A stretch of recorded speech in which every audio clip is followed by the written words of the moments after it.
Assalamualaikum warahmatullahi wabarakatuh dan salam sejahtera. Saya Muhammad Lufi Hazim Bizaudi ingin menyampaikan pengucapan awam yang bertajuk masalah sasiah di kalangan pelajar di negara kita, iaitu Malaysia. Sasiah ialah perkataan daripada bahasa Arab, iaitu kepribadian.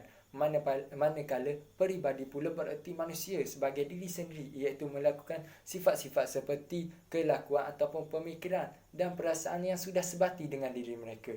Oleh itu, sasiah juga menggambarkan sifat atau personaliti individu yang membezakan dirinya dengan individu yang lain.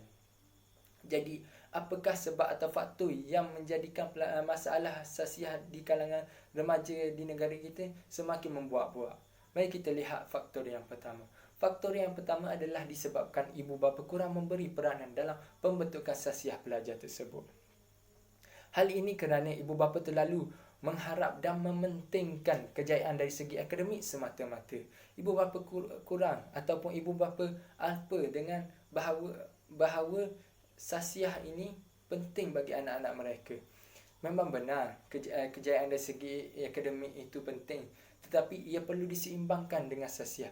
Sebagai contoh, jika pelajar ini memasuki alam pekerjaan ataupun alam dewasa, mungkin mereka boleh melakukan sesuatu pekerjaan itu dengan bagus, tetapi mereka juga mudah terdedah dengan perkara-perkara yang tidak elok seperti rasuah dan salah guna kuasa.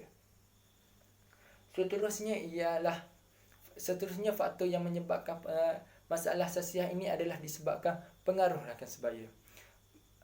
Pelajar lebih mendengar pendapat dan pandangan dari rakan-rakan mereka berbanding ibu bapa. Hal ini kerana mereka lebih selesa berkongsi sesuatu dengan rakan-rakan mereka berbanding ibu bapa.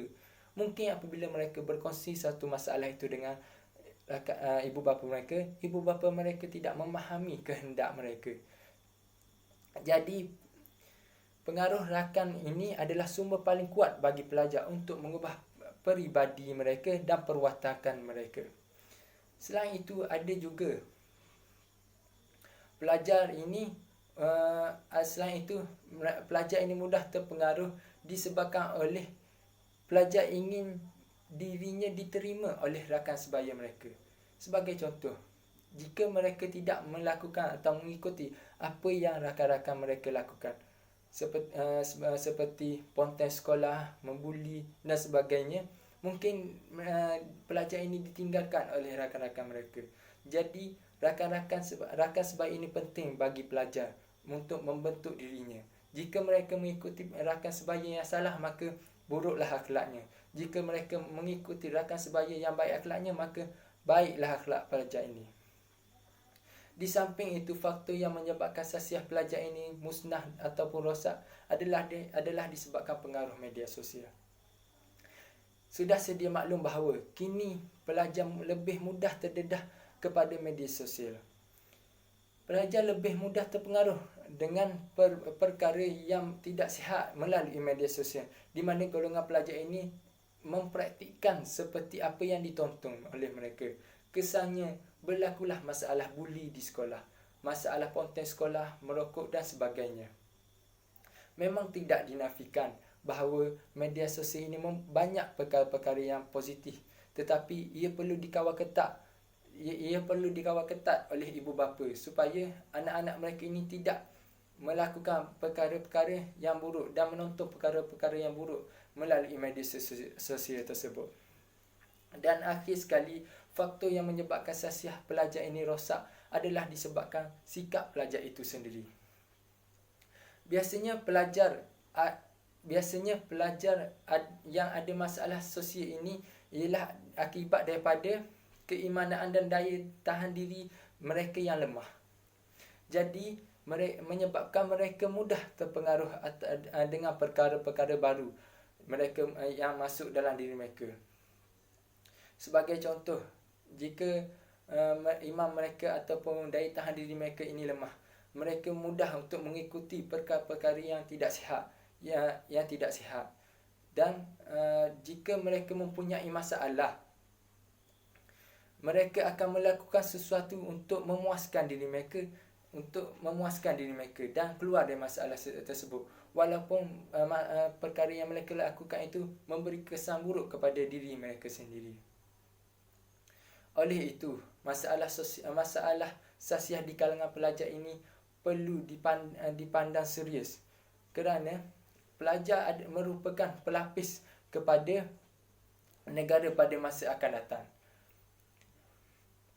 Jadi, semua pihak harus bekerjasama, terutamanya ibu bapa dan guru, perlu menangani masalah ini supaya pelajar di negara kita menjadi pelajar yang berkualiti dari segi sasiah dan dari segi akademik, yang supaya ia membangun seimbang dengan kejayaan yang dicapai oleh negara kita Malaysia. Sekian, terima kasih. Saya mendapat soalan daripada rakan-rakan saya yang menanyakan bahawa mengapakah masalah akhlak sering terjadi di kalangan pelajar sekolah. Ini jawapannya. Hal ini kerana tahap umur pelajar tersebut adalah tahap umur yang terbuka menerima sesuatu yang baru bagi membentuk diri mereka. Sebab itu, jika mereka menerima sesuatu yang buruk, maka kebanyakan perkara yang mereka lakukan itu adalah perkara buruk. Tetapi jika mereka menerima sesuatu yang baik, maka kebanyakan diri mereka lakukan itu adalah perkara-perkara yang baik. Masalah ini juga berlaku di kalangan pelajar sekolah kerana di sekolah terdapat pengaruh-pengaruh yang buruk daripada rakan-rakan mereka. Tidak dinafikan, memang ada pengaruh-pengaruh yang baik, tetapi sikit saja berbanding di rumah.